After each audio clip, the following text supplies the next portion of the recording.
Kiku v Medvodah prodajalke kradejo ko žolne že leta. Potem, ko se jim pa po robu postavite,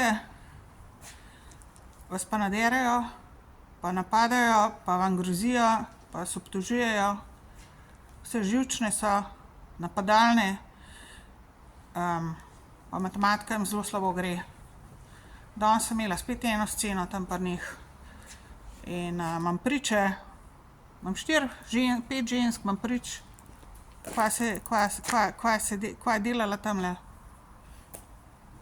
Najprej mi je narobe zaračunala, ta mlada, ta nova, mi je preveč računala, evro pa pol. Pol sem imela pa cele scene okoli tega, koliko bom nazaj evro pa pol dobila oziroma da bom nekaj zamenjala. Na koncu me je hotela prepričati, da je 5,49 € minus 3,99 € 50 centov,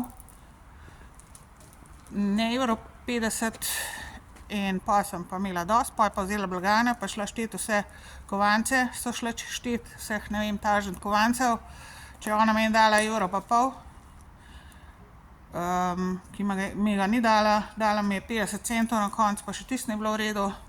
In zdajle ugotavljam, da še ene zadeve sploh nisem, so mi jo sunile tudi, ko sem jo plačala, je nimam v torbi, svečnika nimam v torbi, pocenskega svečnika, plastičnega, 2,5 € ali koliko je bil.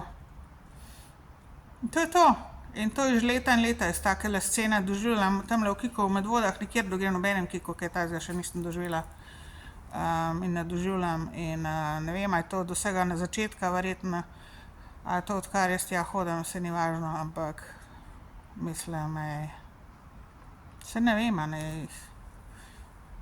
Take zadeve so tako so napadalne, da se včasih razmišljam, a bom policijo poklicala. Mislim, ker po moje bom morala, ne vem, ker mi grozijo dobesedno. Zato, da normalno poravnamo račune, pa kradejo mi, ne, one mi kradejo, a ne. Imam dokazov, našteto. Mislim, ni da ni, a ne, saj pravim. Raje ne bom govorila.